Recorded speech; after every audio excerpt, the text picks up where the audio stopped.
My cheating wife panicked when I showed up instead of her affair partner, exposing the double life she thought she had hidden. My friend Francis was picking me up for a 4-day hunting trip, so I said goodbye to my wife as he loaded all his gear into the truck. Preparation was key. He uncovered the truck bed and opened a drawer behind the cab. "Put your rifle here," he said, pointing to the box. I placed it inside and climbed into the cab. As we pulled away, I glanced back at the house. The front door was already closed. Francis drove us to his family's old cabin, now maintained by his Uncle Bob, who couldn't get around much anymore. Francis had taken over upkeep and made a lot of improvements: better insulation, a new wood stove, and even a satellite dish for internet and TV. "There's no solid cell coverage," Francis told me, "but you can use WhatsApp on Wi-Fi if you want to call Maeve." "She's not expecting much contact," I replied. "Honestly, I like being off the grid. I won't even mention we have internet." That night we watched SportsCenter over dinner. Later, I read a John Sandford novel while Francis browsed his laptop. We were on our second beers, enjoying the quiet. This wasn't just a party trip, we were there to challenge ourselves, maybe come back with venison. Then Francis swore. "Oh crap." I looked up. His eyes were locked on the screen.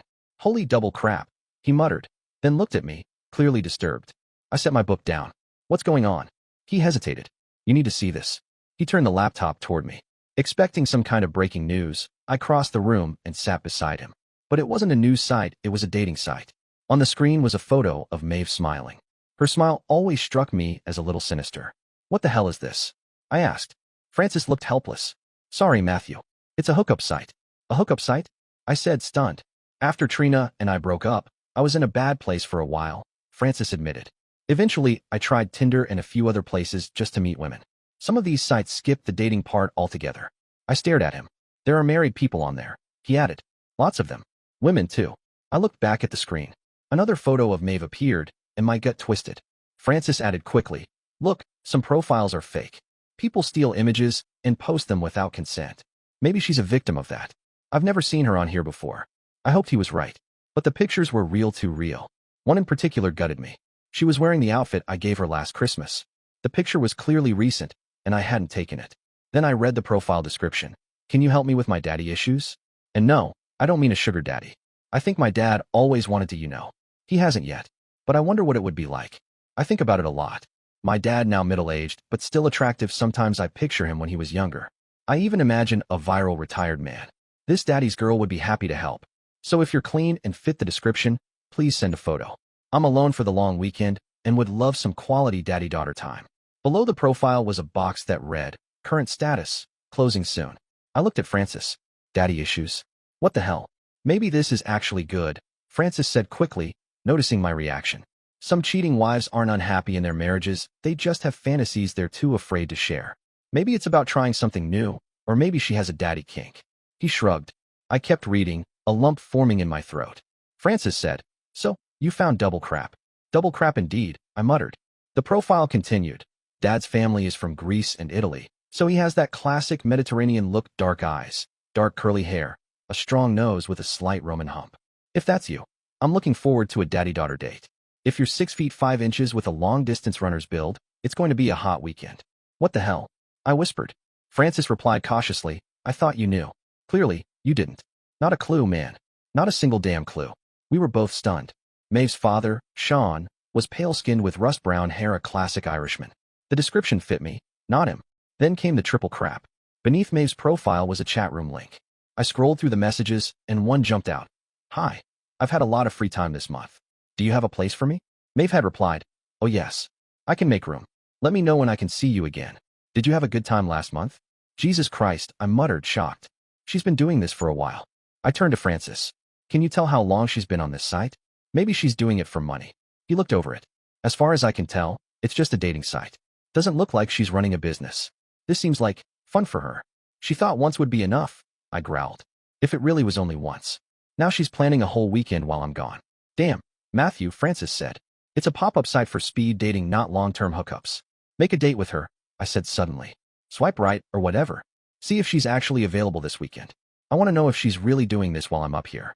"I could try," Francis said reluctantly, "but I don't match the description. She wants a picture." And then it hit me, she wanted a picture of me. I shared my idea with Francis. We'd use my photo to set her up. He agreed it was a good idea. I reminded him it might be too late to catch her in the act. I could still ruin her weekend, I muttered, by messaging her in the chat room that I'm coming home early with a rifle. Francis shook his head. Best not to warn her. She said she's free Friday and Sunday, so she's probably scheduling something then. We had taken Friday and Monday off for the hunting trip. I wasn't expected home until Monday afternoon. If you text her now, Francis said with a bitter edge, she'll have time to put her lies in order. His voice was heavy with the same anger I felt. I remembered his ex, Trina, had left him for her boss. If we go now, Francis said, you'll catch her in person with proof. He grinned as he studied Maeve's profile. It was just over a 3-hour drive back home, and on the way, we discussed our options whether to confront her directly, follow her to her dates, or catch her with her daddy. The most serious topic was the inevitable divorce. Francis's own painful experience with divorce law gave him insight that would help me. 2 hours later, we were on our third run-through of possible plans, driving mostly in silence. Around 10:45 p.m., we turned onto my street. Francis slowed down as we approached my house. Keep going, I told him. He gave me a sharp look but pressed the gas. Turn the corner and stop, I said firmly. He obeyed, then glanced at me again. There's a car parked across from your house. I don't recognize it. Nobody parks on the street here at night. She's already started, and she's doing it in our house. I reached for the door. Thanks, buddy. You can go. Screw that, Francis replied. We've got a plan. Either we check it out together or leave and deal with it tomorrow. No, I said firmly. I need to know now. Come on, Matthew. Even if she's alone, it proves nothing, and you'll just be wrecked.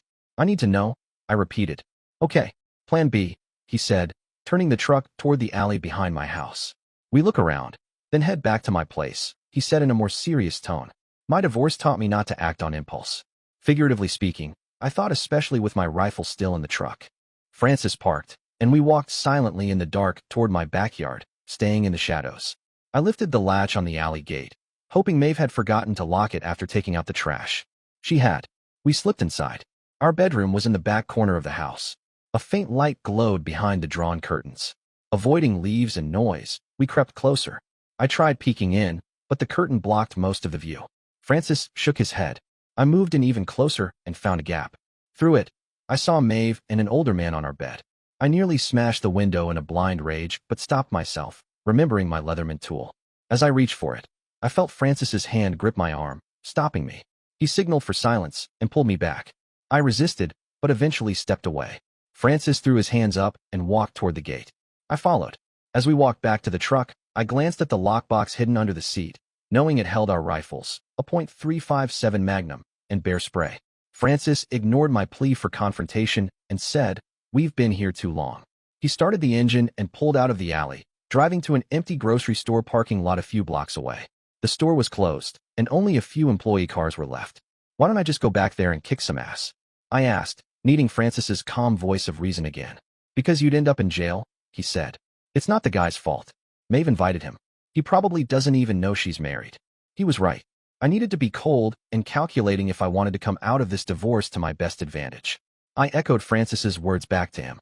Cold and calculating. Back at Francis's apartment, he locked up all the weapons and bear spray in his gun cabinet, refusing to let me near them while I was still in shock. We sat at the kitchen counter in silence as Francis poured us each a shot of tequila. Silently toasting the madness of it all, we followed our tequila shots with Pacifico beers. She's cheating on you with you, Francis said, still trying to make sense of the situation. Maybe she's chasing the spark from when you first met. I wasn't 55 back then, I replied, and our bed's not exactly gone cold. Maybe she does love you, he continued. Maybe she just wants more of you. Daddy could be her way of justifying it. I shook my head, rejecting the theory outright. Francis then floated the idea of opening the relationship to control it, but one look from me shut that down fast. I simply asked for another pour. We overslept Friday morning, but got back to the plan. Francis dropped me off at a car rental agency, where I picked up an unremarkable sedan. Then I headed to a bank Maeve and I had never used. I opened a checking account using part of our trip money. I transferred half of our savings and 20% of our checking balance into the new account. The banker, Jim, reminded me to leave enough funds in the joint account to cover mortgage payments, car loans, and credit cards to protect my credit. He also helped me set up the bank's mobile app on my phone. Next stop was a T-Mobile store. I bought a dual SIM phone with a high-end camera. I didn't alter our family phone plan to avoid raising any red flags with Maeve. Francis convinced me to use the time between now and Monday to my advantage, even though I was itching to confront her right away. "Sir, is everything okay?" I blinked, realizing I was still seated at the T-Mobile table. The employee had been explaining how to switch between SIM cards. and I'd been lost in dark thoughts. Sorry, I said. Banged my knee yesterday. It's been sending sharp jolts of pain. She gave me a skeptical look. That doesn't sound good. Hope you feel better soon. She finished her instructions, and I left the store, limping slightly. Francis and I regrouped at a nearby Starbucks to finalize our next steps. Then we headed back to my neighborhood. Francis left his conspicuous truck parked in the same supermarket lot from the night before, now busier with cars, while we drove to my house in the rented sedan. My car was parked in the garage, but Maeve's car and the red Hyundai Accent were both gone. We pulled into the alley. I jumped out and slipped through the back gate, still unlocked, thankfully. I almost reminded myself to tell Maeve to start locking it again, but then thought better of it. Her forgetfulness was a lucky break. Entering through the front door might draw attention from the neighbors, so I stuck to the plan. Francis took his position back in the supermarket lot. Our usual route home was via Tompkins Parkway and 3rd Street, so Francis had a clear view. Caution was crucial. Maeve was supposed to be at work, but I wasn't taking chances. I unlocked the back door and stepped into the utility room. Using a long pole, I pulled down the attic ladder. As I poked my head through the hatch, my walkie-talkie beeped twice, Francis's signal that he was in position. He would beep every 10 minutes to mark time. I briefly hit the transmit button to confirm I received it. Attic was a generous term for the low crawl space tucked under the eaves. I had to crouch to move around. Fortunately, the luggage I needed was only a few feet from the opening. I grabbed a canvas gear bag and an old backpack-style briefcase, avoiding the nicer bags downstairs to minimize any visible trace. I closed the attic carefully, checking for any smudges or signs I'd been there. Then I headed to the alcove in the living room we used as a home office. From the small safe, I took my passport, social security card, will, birth certificate, and our marriage license, tucking them into the briefcase. There was also $2,000 in cash. I took half. The safe contained several gold coins worth about $5,000, but I only grabbed the purchase receipt to avoid drawing suspicion. Francis's double beep on the walkie-talkie signaled I'd been inside for 10 minutes. I moved to the bedroom and packed just enough clothes so it wouldn't be obvious: black slacks, 2 dress shirts, 2 ties, dress socks, and black loafers. The toughest part was setting up surveillance. At Starbucks, Francis and I had tested the new phone's time-lapse feature. We didn't need audio. Visuals were enough. I hid the phone inside a cabinet, wedged between my hats, so it had a clear view of about 80% of the bed. I also adjusted the curtains for a better view next time, despite Francis's advice against pushing it. Another 10-minute warning from Francis came just as I finished. I headed to the living room, where we had placed a trail camera from the cabin on a tall bookshelf. It was angled to cover the sitting area, equipped with a motion sensor, fully charged battery, and a fresh SD card, perfect for the 3-day weekend. The phone in the bedroom was set to upload images to my cloud every 6 hours. I exited the house with 2 minutes to spare and caught Francis's final signal. We regrouped in the supermarket parking lot and kept watch on the corner of 3rd Street and Tompkins Parkway. Next, we went through the KFC drive-thru and sat at Francis's kitchen table, surrounded by food and scattered paperwork. Each of us had a notebook filled with to-do lists. Our operation was starting to resemble a corporate takeover. I wasn't really hungry, but picked at some chicken tenders and fries, more focused on the Jack Daniels Francis had poured into my cola. Time to text her, Francis said. Gotta keep things looking normal. Maeve knew the mountain signal was unreliable, and she leaned on that excuse to avoid awkward calls. Our routine was to send a check-in text just in case I found service on a hike. I hesitated at the screen. What do I even say? Give me that, Francis said, grabbing the phone. Just send what you always do. He scrolled through old messages, found one, and read it aloud as he typed. Hey babe, we got here without any problems. The weather seems good. We'll be out on the trail early in the morning. I'll text again later. Zoxo Matthew. He hit send, then immediately began dialing another number. Next, call your lawyer, Francis said. He introduced me to Kelsey Dwight, the attorney who had handled his own divorce. Then he handed me the phone. Hello, Matthew, came a warm voice. Francis didn't tell me your last name was Carson, but just call me Kelsey. Matthew's fine, I said. Okay, Matthew. I understand this situation hit hard and fast, and sounds pretty ugly, she said. Yeah, pretty damn ugly, I admitted. Excuse the language.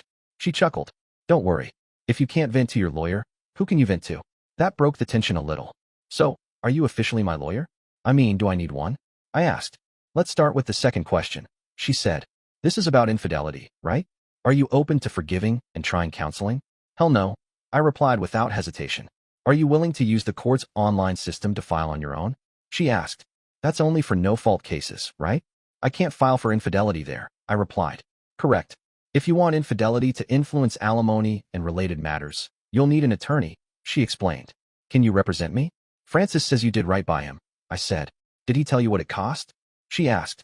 He did, I confirmed. Our rates have gone up a bit, but I'll honor Francis's rate for you. Sound fair? She offered. Yes. When can we meet? I asked. I can fit you in Monday morning, she said. I covered the phone and whispered to Francis. She wants to start right away, says the case is interesting. He grinned. Told you. That works for me, I told Ms. Dwight. Should I bring my proof? You already have some? She asked. I take it you just discovered the betrayal? Yes. We took screenshots of her profile and saw her with a guy last night. I also installed a camera in our bedroom to catch anything else over the weekend, I explained. So she's actively advertising online for partners? She asked. Yes, and she's looking for guys who resemble me, I added. Just to clarify, haven't you gained a lot of weight since you got married? She asked bluntly. No, I said. I'm 6 foot even, 185 pounds, just 5 pounds heavier than when we married. I lift and run regularly. Good to know. We'll talk more on Monday, she replied. All right, Matthew, after we hang up, I'll open a secure data transfer portal and send you the login code. Francis knows the site. Upload any evidence you have, and I'll review it before our meeting at 11 a.m. on Monday. 11 a.m. Monday. Got it. I'll see you then, I said. And Matthew, she added, stay away from your wife until we meet. Don't go back home. I practice family law, not criminal law. Understood, I said after a pause. Once I received the secure code from her, I uploaded screenshots of Maeve's online profile. Francis checked my phone just as a message from my wife came in. Miss you, but hope you're having fun. Happy hunting. Love you, Ma. Francis typed a reply for me. No deer yet. We're about to crash for the night. Then he placed the phone inside his safe. This will act like a Faraday cage, he explained. I'll hit send, but the signal won't go out. When you power the phone back on later, it'll look like the message was delayed because of a bad signal. You read too many spy novels, I said, but I appreciated it. Francis then opened up about his own divorce, how he still had to pay spousal support and cover the mortgage even while his ex was with another man. I silently hoped Maeve's betrayal would spare me that fate. Using Francis's hard-earned knowledge, we took action. I closed my investment accounts, changed all of Maeve's login credentials, updated contact info to my new phone and email, and canceled our joint credit cards except the one Maeve used for everyday purchases, which I left active but reduced the credit limit. As the 6-hour mark neared, it was time to check the first batch of data uploaded from the house to my cloud account. I nearly lost my KFC when I saw what my wife had been up to. I'd set the phone to take 6 photos every 30 seconds, every 15 minutes. The first batch showed an empty bed now made up with different pillowcases. Out of the sets collected, 6 were blank, and 5 captured her with 2 different lovers. I need to get out of here, I groaned, swallowing hard. Yeah, Francis said quietly. Come on, I'll buy you a drink. No, I need to be alone, I said firmly. I don't think that's a good idea, Matthew, he cautioned. Damn it, Francis. I need to throw up. I need to cry. I just need to be alone. I get it, he said, more gently. But driving drunk or getting into trouble won't help anything. I won't drink. I won't go home. I'll just get on the highway and clear my head, I promised. He hesitated but finally agreed, sending the photos of each daddy to Kelsey Dwight before I left. He reminded me to turn my phone back on so Maeve would receive my delayed text, and so he could check in with me. I thanked him and promised to stay sober. I drove 30 minutes north, then looped back, letting the night settle fully. The supermarket was still open, so I parked there again, then made my way to the house through the alley. The back gate was locked this time, but I scaled the fence. Moving quietly through the yard, I peeked through a gap in the curtains. Maeve was in bed with someone. Just as I moved toward the back door, my phone lit up with a text, followed by a call from Francis. I dismissed both and kept moving. Suddenly, from the shadows, I heard, I see you, idiot. It was Francis, standing in the bed of his truck. Get over here, or I'll start honking, he warned. I crept back toward the fence, making more noise than I liked. The last thing I needed was a neighbor calling the cops. What the hell? I hissed. She's in there with some toy soldier, Francis growled. I'm going in. Time to teach him some manners. Get out of here, or I'll call the police myself, I snapped. I climbed over the fence and into the truck bed. Francis drove off silently, and we ended up at a bar on Tompkins Parkway, just 2 blocks from the supermarket. We grabbed a back booth, and Francis pushed a shot of Jim Beam and a Budweiser in front of me, making me drink both before letting me speak. I've had enough, I muttered. She's turned my house into a damn brothel. I'll never sleep there again. But I'll be damned if I let this disrespect go unanswered. Okay then, let's stop it, Francis said calmly. What? I asked, thrown off. Give me your phone. He scrolled through my contacts and called Maeve, putting it on speaker. After 5 rings, she answered breathless. Matthew? Why are you, I mean, What a nice surprise. You must really miss me, she said sweetly. Hi, Ma. It's Francis, he replied. Francis? Why are you calling? Is Matthew okay? She asked, her voice tightening. He had a little accident. Nothing too serious, but I might take him down the mountain tonight. Just wanted to let you know, Francis said casually. Oh my God, what happened? Can I talk to him? She asked, panicked. Calm down. It's not that bad. He hit his head on a tree branch, and he's resting with an ice pack. If he starts acting off, I'll take him to the hospital, Francis assured her. Do I need to come? She asked. No, like I said. Francis ran his thumb over the phone's microphone and slipped it under the table, cutting off reception. Francis? I didn't hear that last part, Ma said, sounding confused. Francis tapped the mic again. 1 bar now, more later, he muttered, then ended the call. Okay, he said with a smirk. We've stopped it. I laughed for the first time in 24 hours. But after we hung up, I needed to know if the ruse had actually worked. Francis believed Ma would cancel her plans and kick the soldier out if she thought I was injured. As we walked back toward my house from the bar, Francis mentioned she probably had her guests park at the supermarket to avoid raising suspicion. How thoughtful of her, I said with a wry grin. Shoo, I think that's him, Francis said, pointing ahead. A man in an army uniform was walking toward us. Francis instinctively moved to stand between us. Good evening, he said to the soldier. The man grunted, clearly caught off guard. Francis stopped walking, forcing the soldier to halt as well, and turned to face us. He looks like you when you were younger, Francis said, looking at me. The soldier's brow furrowed. Then his eyes darted between us as realization hit.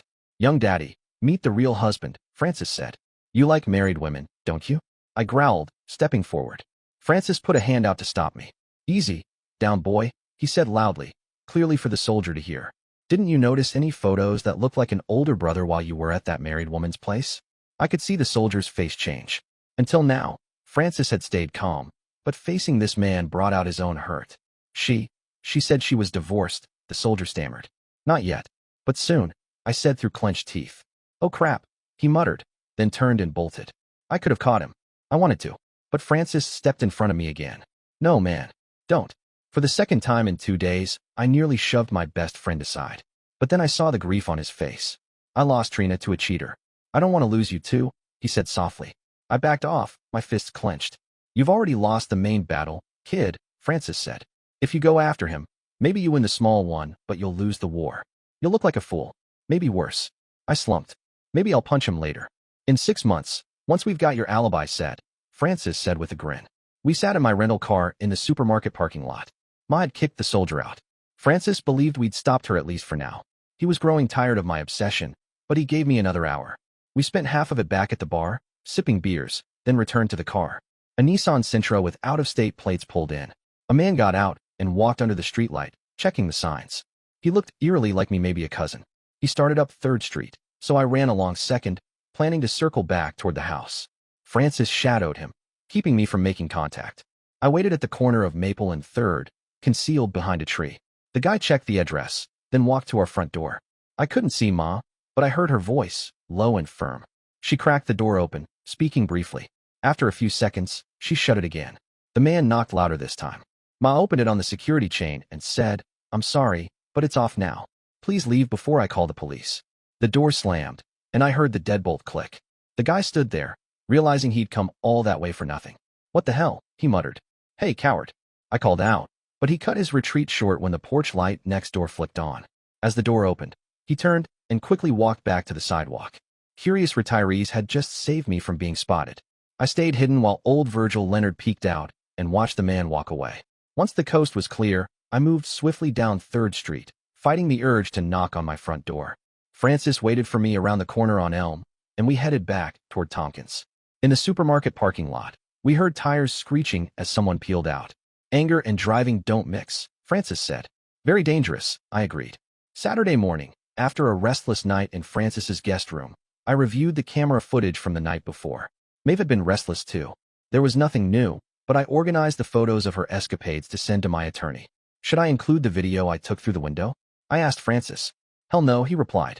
What you got from the other camera is enough. Let's not mention sneaking around the house. Think that toy soldier freaked out? I asked while sending the pictures. Francis smirked. Probably. Then his expression darkened. Hope he stops playing tough before he ends up in front of a husband with an unlocked gun. Thanks for ruining my mood, I said. Let's call Kelsey for her wake-up check-in. That might cheer me up. When I turned on my phone, I saw a dozen missed calls and messages from Maeve. I called her. Hey babe, it's Matthew. Sorry Francis scared you. I'm fine now, sticking to the plan. I'll see you tonight. Love you. After I hit send, my phone rang again. It was Kelsey. Hey Kelsey. Wasn't expecting to hear from you on a Saturday morning. Hey Matthew. I saw your new upload on the site, she said. I covered the mic and asked Francis, should I tell her? He nodded. Kelsey, I'm putting you on speaker so Francis can explain why Maeve's night ended early. Good morning, Kelsey, Francis said. Good morning, Francis. What have you two been up to? Did I inspire you with all those zingers I used on Trina? Francis explained the prank calls and messages, but left out the part about sneaking behind the house or confronting the soldier. I like it, Kelsey said once he finished. Are you sure she's canceled the other dates? Wait, she just replied to my last message, I said. Forget the dear. Come home. I need you. I love you. Please come home now. Told you, Francis said. Told him what? Kelsey asked. That she still loves him, despite all this. Kelsey, have you ever dealt with nymphomaniacs in your line of work? People with real mental health issues? I asked. She paused. Yes. I've had clients and their spouses with serious conditions. It's possible.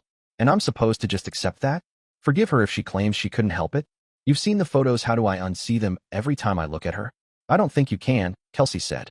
If she's diagnosed with something, it might impact the divorce terms, but no judge will force you to stay married after what she's done. Her words hit hard, and I made up my mind. Kelsey, how fast can you file the papers? I can't live with her anymore. I understand, she said. I'll have some options ready for us to go over Monday. We'll probably need to meet with her and her lawyer before making any final decisions, Kelsey said. Okay, but what do I tell her Monday night when I don't come home? I asked. You won't tell her anything. I'll handle that, Kelsey replied firmly. So what should I do now? I've reviewed everything you've done so far, and honestly, you've handled it well. Doing anything more could backfire. Just sit tight, be patient, and don't do anything impulsive. Francis grinned. I'm trying to keep him from doing anything rash, but he keeps pushing it. Then Kelsey added, by the way, Matthew, didn't you say you were still good for Kay? Francis and I froze, not sure what she meant. Yeah, I think I said something like that, I answered carefully. Good. Run along then. Bye, boys. She hung up. Ma called again, but I followed Kelsey's advice and turned off my phone. With time to kill, I went to buy new running gear I hadn't brought any with me when I left. Francis came along and joined me for a run, but we stopped at the 3-mile mark, which was his limit. I still had pent-up energy, so Francis suggested another way to let it out. We loaded our rifles into his truck and drove an hour to his shooting range. I fired a lot more rounds than Francis, so while I kept going, he finished up and chatted with the range master. I noticed them glancing my way a few times. What did he say? I asked on the drive back. He asked if I could keep you from shooting anything besides paper targets, Francis replied. I told him I could. As soon as we got back to his apartment, Francis locked my rifle away in his weapons safe. The rest of the weekend was brutal. Francis did everything he could to keep me distracted. We binged Marvel movies, and he rationed my whiskey, making sure I drank non-alcoholic stuff in between. He also took over texting Ma, telling her I was doing fine and still out hunting. On Sunday, he texted her that I planned to spend the day in a tree stand. She's starting to call you an idiot for not coming home, Francis chuckled. Wait till she gets served with divorce papers, I replied. Part of me got some satisfaction from that, but mostly I just felt awful. I still loved Ma, or thought I did, and believed she loved me too.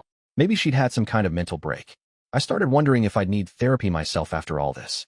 After my 4th sleepless night, I woke up Monday morning drained, but certain about going through with the divorce. Ma hadn't just cheated, she'd planned everything and seemed to enjoy it. We texted her from the supermarket parking lot near our house, saying we were heading out again and wouldn't be back until late. I apologized for scaring her on Friday and assured her I was fine. Her reply came quickly. You let me suffer all weekend and still can't give up that deer to come home early? Maybe you should just go to Francis's place because I don't want to see you right now. I had to laugh at the irony. She was suggesting exactly what I'd been planning to do all along. About 15 minutes later, I saw her car heading down 3rd Street, turning right onto Tompkins, her usual route to work. I parked in the alley behind our house, not exactly hiding, but avoiding the front to keep the neighbors from getting curious.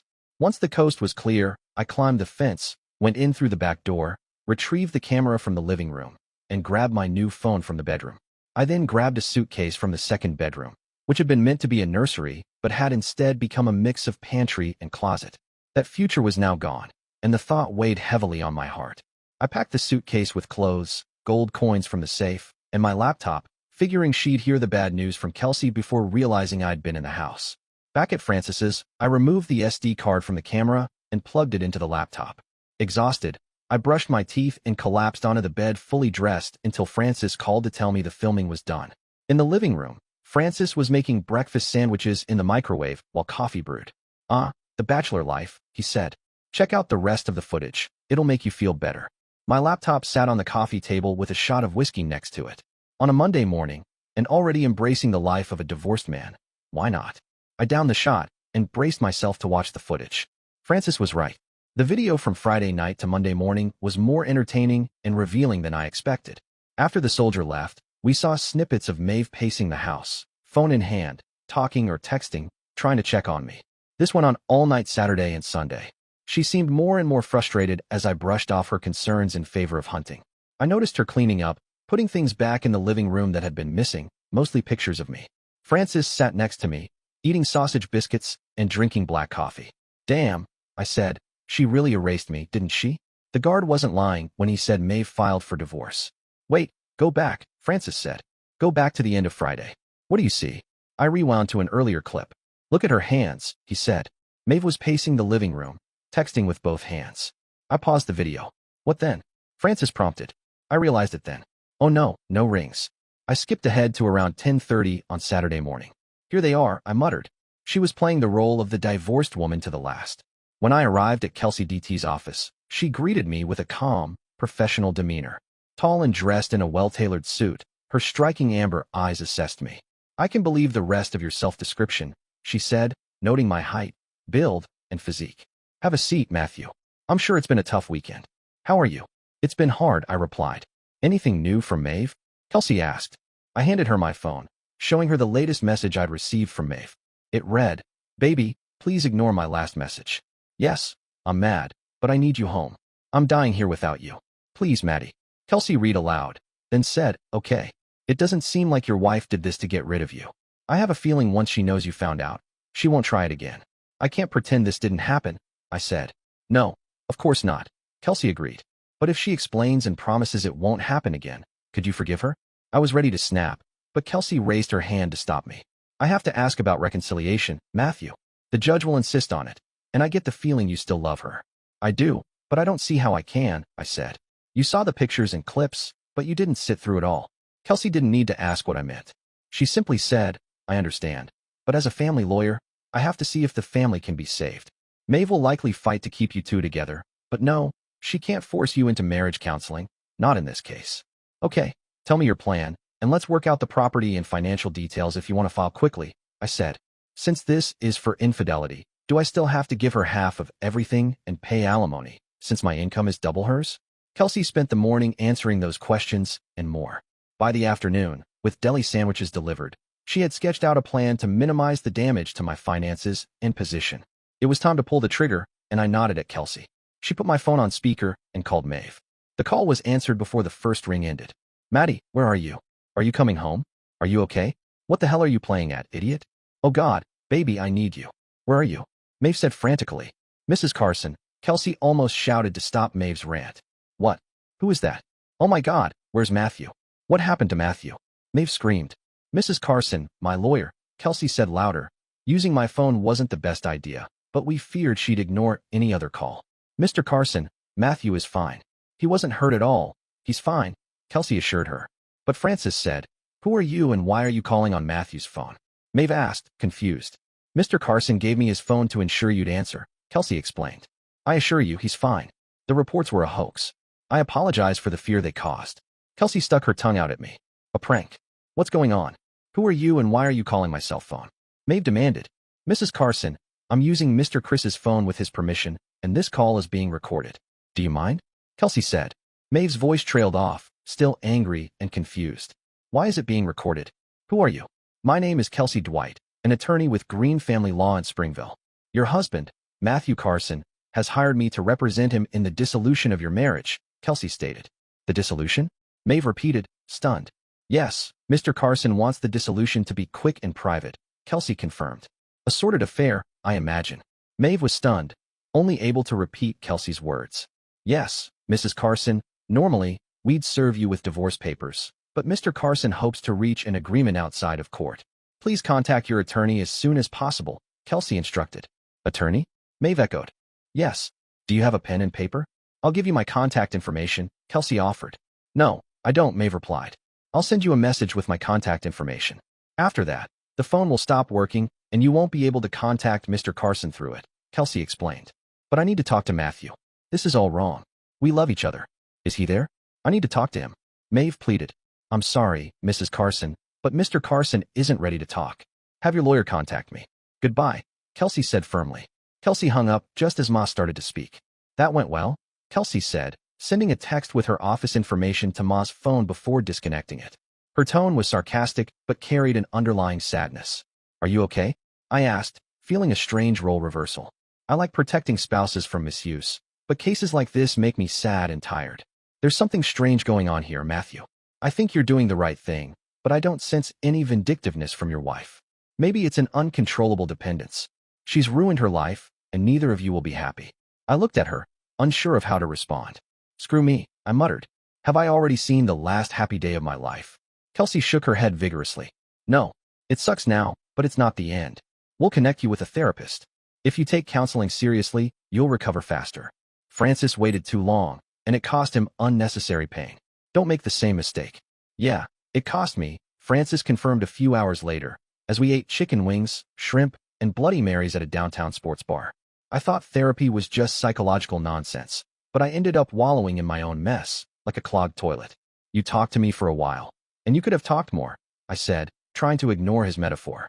I know you had my back, but seeing you and Maeve so happy hurt more than it helped. At least until I got outside counseling. But why? I asked. Because you and Maeve seemed perfect, and it made me grieve for what I'd lost. Realizing I'd been living a lie for so long hurt even more. He sighed. After seeing Kelsey's therapist, I could finally see you two as a sign of hope instead of a reminder of my past. And now it's all turned out to be another lie? I said, frustrated. Screw me, he muttered. Screw me, I repeated, raising my glass for a toast. We clinked quietly and drank deeply. Hey, Matthew, have a seat, Kelsey Dwight said as I entered a small conference room with papers spread out on a table. It was Tuesday afternoon, and I had taken the day off after updating my work information on Monday. I spent most of the day at Francis's, searching for a new apartment since I couldn't stay in my ruined house. I ran 5 miles in the morning and another 3 before meeting Kelsey, hoping the endorphins would help me stay calm. Kelsey had spoken to Maeve that morning, and she said I needed to hear what Ma had to say in person. When the receptionist led me into the conference room, I half expected to see Maeve and her lawyer waiting. Kelsey laughed lightly, waving me into the empty room. No, just us. We needed space to work, she said. As I sat down, she added, Maeve wanted to be here to explain, but if this were a TV show, it would be a classic showdown. Glad it's not television, I said. Kelsey gave me a wicked grin. As I thought about our meeting the day before, I realized I was glad she wasn't like Ma at all. I think you'd be surprised, Kelsey said. But it would be better if you heard it from Maeve.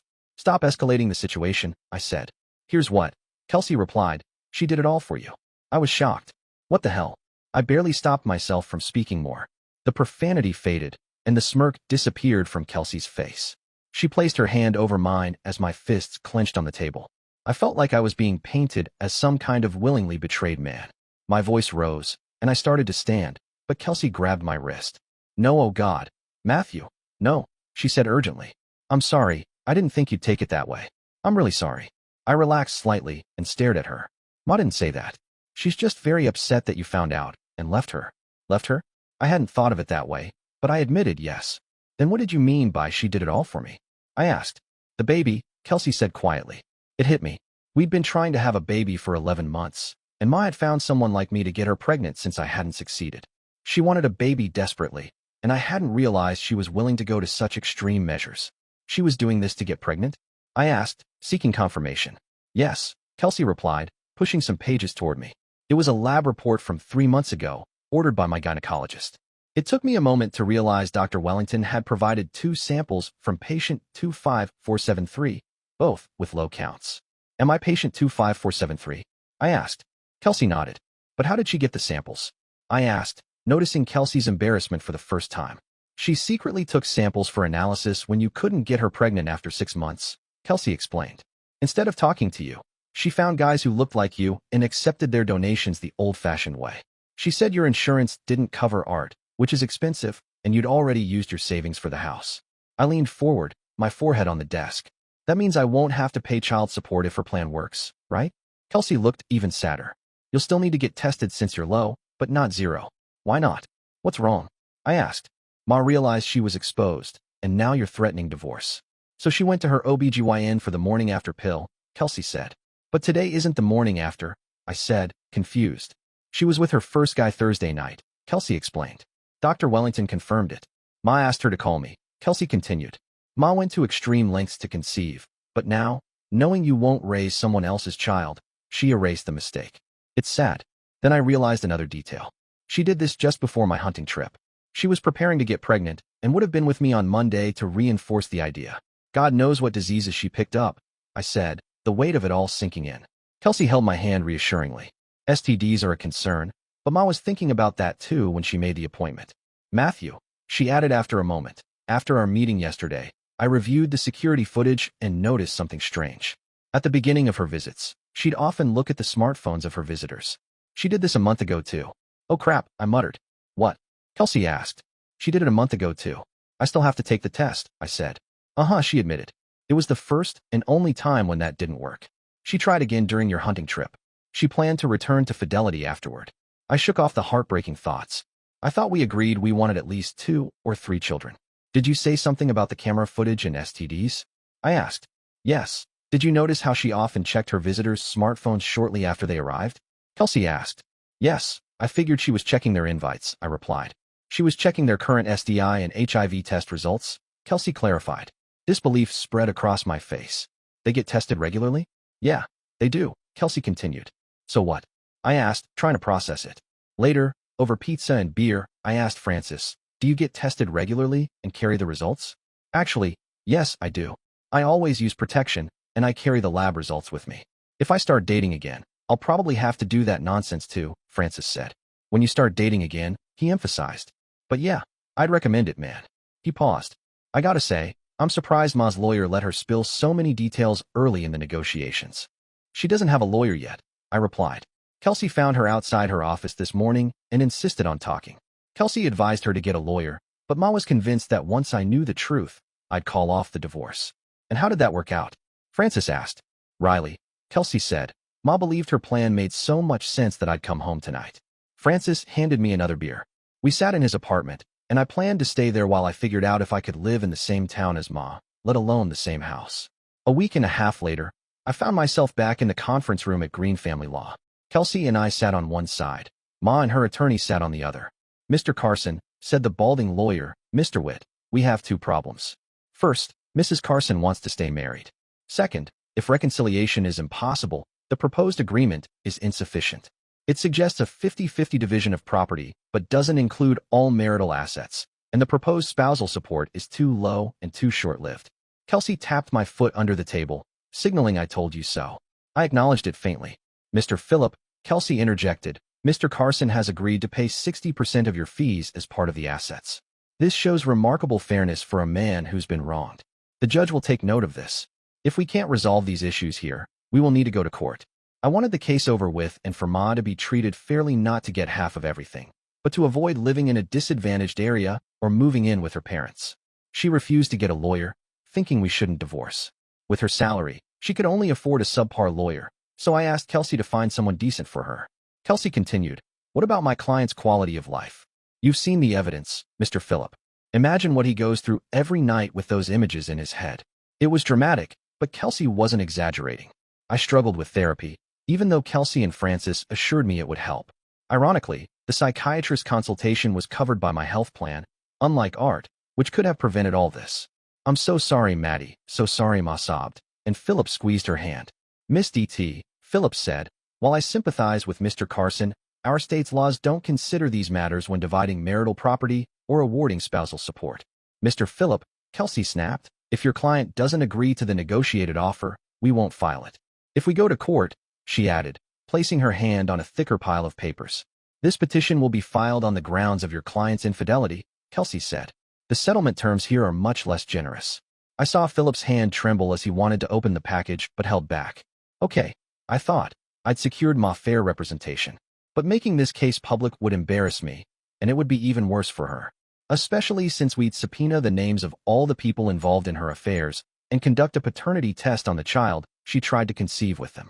Ma gasped, then let out a sound of deep sadness. Okay, stop it, Philip shouted indignantly. There's no need to be so rude, Mr. Witt. Mrs. Carson took measures to avoid conception. Despite wanting a child with Mr. Carson, a desire he shared, Kelsey continued. My baby, our baby, I whispered. Kelsey placed her hand on mine and pressed her foot against mine, but Ma interrupted. It would be ours, yours and mine. The lawyers agreed to a short break. Kelsey led me to her office, while Philip escorted Ma outside. When we reconvened, Philip continued. Mrs. Carson took drastic measures, forced by her husband's stubbornness, to prevent conception, even though it could have been Mr. Carson's child. Kelsey stood firm, sensing my anger.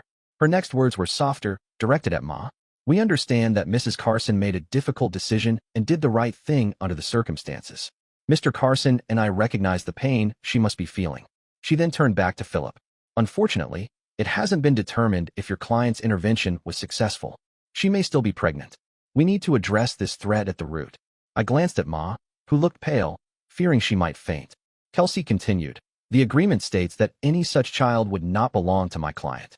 Mr. Carson will take a paternity test to confirm this. If we go to court, we will demand the same from any potential fathers. Kelsey wanted to add, if she decides to carry the baby, but I vetoed that there was already enough tension. Ma pressed her lawyer's hand, and they discussed their next steps. All that aside, Philip said, we'd like to return to Mrs. Carson's original position not to file for divorce. Instead, she and her husband should go to counseling and find a solution to start a family. Why couldn't she have done this from the beginning? I almost howled. Why not just tell me instead of cheating? Mr. Carson, Matthew, Philip began, but I slammed my fist on the table. I stared at the surface and said through clenched teeth, I'm already in counseling. My therapist says the why question is like a funnel. I can't heal until it fills up. He suggested I ask Ma to join a session, but now I need to know why you brought strangers into our bed instead of telling me about the problem. My client didn't. Philip started, but Ma interrupted. I didn't want to hurt you by telling you that you couldn't give me a baby, Ma insisted. You're so focused on your physicality, and I didn't want you to think you weren't enough. Oh my God, am I really such an idiot? I asked, wondering if I'd missed some character flaw. No, she repeated. I said it wrong. She took a breath. If we could afford IVF, I would have told you, but we couldn't. We wanted to start a family now, so it was about the donor, not about breaking out of the monotony of marriage. I asked. Exactly, Ma exclaimed. Why would I ever want to run away? So, you didn't enjoy it? I asked. She flinched but continued, don't you see? Yes, I called them folders on my page, but they were really all about you. Any memories were connected to you.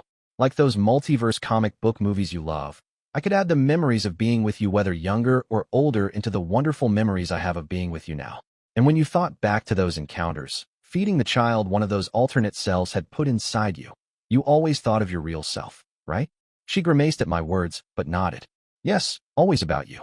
I turned to look at Kelsey, who raised her eyebrows in question. I nodded silently. She reached for the other folder, circled in red the nuclear option. As I spoke, Kelsey slowly pulled out a series of photos and placed them in front of Ma and her lawyer. The 8x10 color photos were taken from both the front and back cameras in the house, as well as a video I had shot Friday night while spying. Ma's face turned from gray to green, and she'd barely made it to the trash can before vomiting. Our house on 3rd Street sold quickly, despite us owning it for less than 2 years. It had appreciated enough to pay off the mortgage and cover moving expenses. I moved from Francis's apartment to a work-friendly condo, and Mom moved back to her hometown. However, she managed to get a small apartment instead of moving back into her childhood bedroom. She wasn't pregnant, and she found a decent job that allowed her to live reasonably. The child support I paid for 5 months wasn't a huge strain, and I was glad she wouldn't be destitute when it stopped after the 6th month. She'd brought this misfortune on both of us, and her betrayal still haunted me. She was the love of my life, and I knew her remorse and regret were genuine. Her last letter said she still hoped for reconciliation, but that seemed unlikely. Therapy helped me release my anger and despair, and I no longer saw myself as a huge loser facing decades of dull monotony. As for Trina, she ended up as a barista at a Starbucks, blaming Francis for her troubles, even though there was no evidence to support it. The police cleared him, with witnesses and surveillance footage proving he was at a Foo Fighters concert that night. Looking ahead, once I paid the last amount of spousal support, I would have fulfilled all my obligations from the divorce, and Kelsey Dwight would no longer be my attorney. When she found out I had attended an art exhibit and enjoyed it, she said she wished our first date had been at the gallery too. Dear listeners, Please share your thoughts in the comments section below and don't forget to like, share, and subscribe.